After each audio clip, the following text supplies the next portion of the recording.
So Spurs 2-0 down at home to Liverpool. I did put a shout out before that last break for any Tottenham fan who has already decided to leave the ground. And guess what? David has called 03717 22 3344. David, you're already on your way back to Chelmsford. Was it that bad? Yes, it was. It's diabolical. It's just papering over the cracks, the recent performances. You cannot keep game after game, errors after errors. If I invite you to look back at every single solitary goal that we've conceded this season, and it's a ricket. Every single goal, no one scored a great goal against us. Every goal is a ricket, if you look closely. It's papering over the cracks. It's all well and good being 2-0 down against Bournemouth. Coming back, it's going to bite you in the backside, and that's exactly what it's done. It's unenjoyable. See, what's happened this season, the difference between this season and last season, we've added to the squad. We haven't improved the team. We've added to the squad. We've got a better bench. But there's too many players in that side that are not good enough. They're not up for it. They're not good enough. The Dyers of this world, I'm telling you, we're going to struggle. Top four, I don't think so. I think it's a false position, and there's too many question marks against everyone. And everyone, there's a problem. There's a major problem there.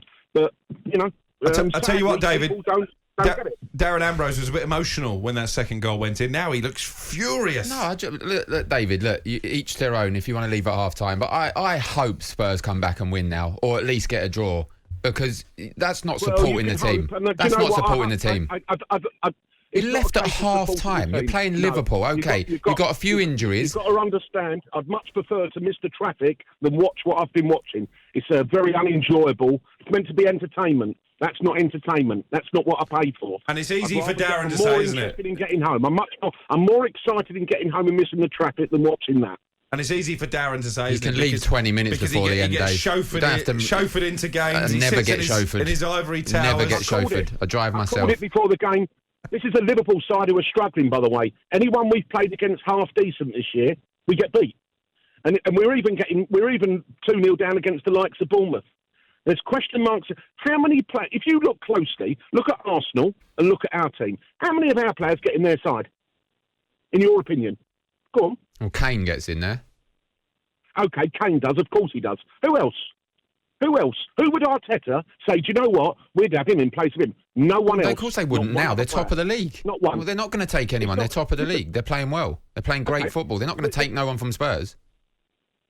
OK. Well, I'm just saying to you, there's a question mark again. It's not a case of, OK, they're top of the league at the moment, Arsenal. I'm just saying, before the season, if someone turned around and said how many Spurs players would get in Arsenal side, I think there'd be more than now. It's just that they're performing, and there's massive question marks. I mean, how dire to think that he's even going to go to the World Cup. It's beyond belief. I just don't understand it. Do not understand it. Time and time again. I invite you to watch the goals that we've conceded this season.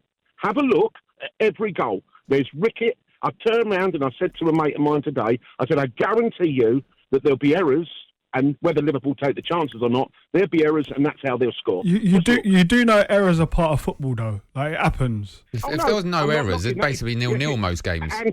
Anton, I know it happens, and you're 100% right, but it shouldn't happen as often. They don't learn from the lessons. They're not learning. It's all well and good. We all make mistakes. Everyone makes mistakes. But time and time and time again. And it's just, you think to yourself, when will they learn? When is this going to change? And, it's a false position anyway at the moment. David, thanks for your call. You're clearly a very passionate Tottenham fan, despite the aspersions that Darren Ambrose was casting. He's a passionate Spurs fan. He's left at half-time. That's not a passionate Spurs fan. That's an angry Spurs fan. He's left at half-time. You've never left a game early as a fan? No. No, I haven't, no. As a player, you turned it a few times at half-time. 65 minutes every game. Now, do you know what? I've only done it twice. Once was the Manchester derby, 6-1, losing at home to City.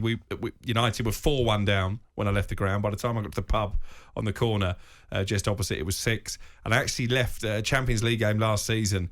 I left before Ronaldo scored a last-minute winner to try and beat the traffic. So that was a mistake. We've had a little back and forth, me and David, and look, he's left at half-time. OK, Spurs ain't playing well. We know that. But you could give it 20 minutes into the second half, Anton. You could see how they're starting the second half. Everyone knows this season Spurs don't really start until the second half starts. And unfortunately, that's the way it happens. Look at against Bournemouth. I know it's a different team, Liverpool and Bournemouth, but give it 20, 25 minutes. You want to leave early and beat the traffic, 20 minutes, 50 minutes before the end, you can still do that.